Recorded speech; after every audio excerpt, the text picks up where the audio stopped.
I became one of the strongest teens in my high school, benching 270 pounds, deadlifting 405, and power cleaning 270 pounds. I did this all while at the age of 17 years old. And I did 3 simple things that allowed me to be such a great athlete. And I can promise you, you don't have to be in high school for this to work. So let's get into it. You could be skinny fat, jacked, or fat. This is what helped me. And no, it's not jump roping hours on top of hours every single day. It actually, in fact, has nothing to do with jump roping at all.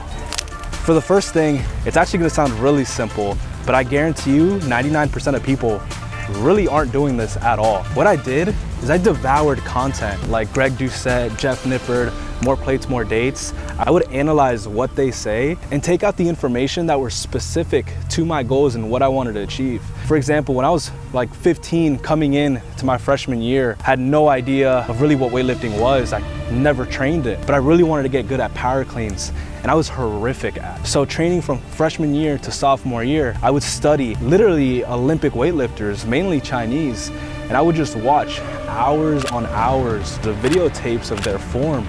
And I would watch it so much where I would literally analyze every movement that they were doing and cement it into my head. So when it was my turn to get onto the platform and actually do it for myself, I had already studied the game before I even attempted it. So I got really good at it with just in the span of a year and got me into like the first, second place in power clean. Now the second thing that I did is a lot more complicated than the first one. We're gonna get into that right now. It's so hot out here. How is there a plane? I'm in like the middle of nowhere. I have no idea how there's a plane. Before we get into the second tip, I just want to say, if you guys are enjoying the video so far, make sure to like and subscribe to the YouTube channel. I'm incredibly small, I'm just starting out, but I'm trying to produce quality videos every single week for you guys. Now let's get into the second tip that I did while I was in high school to get in such great shape that can help you right now to get into the best shape that you're in.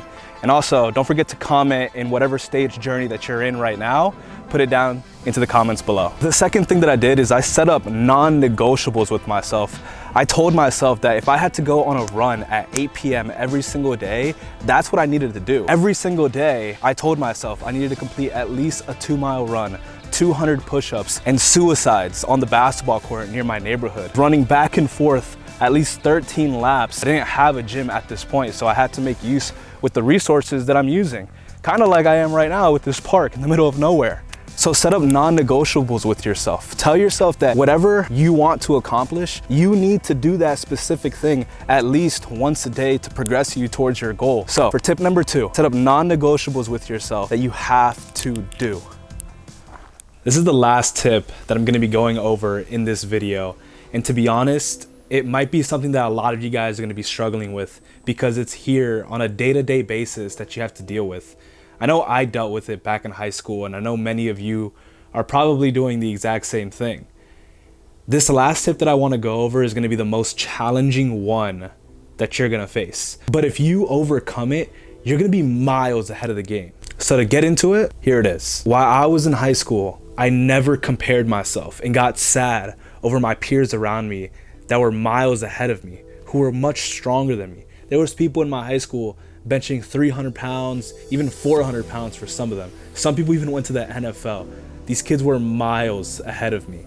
And that was me coming into freshman year, looking above all these upperclassmen that were way ahead of me. I thought I would never be able to reach them.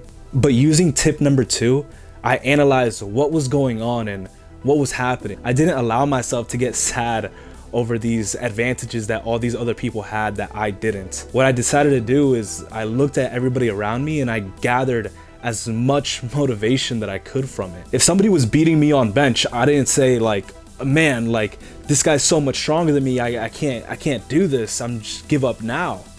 I never thought about that. I decided to look at that person and just decide that I'm gonna work harder. I don't care what it takes, but I'm gonna work harder than this person and beat them. Now, sometimes it really wasn't the case at all. Maybe I wasn't strong enough to be able to beat them.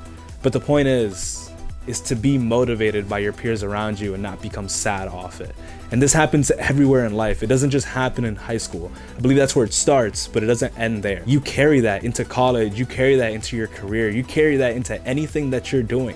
If you're just starting into this workout journey like I am, this YouTube channel, there's monsters in the game. You're gonna walk into the gym and there's people way bigger than you. There's people a lot less than you from your own starting point. But recognize the present for what it is and just understand that everyone is on their own playing field and that you can only control yours. So make the best of it. And that's tip number 3.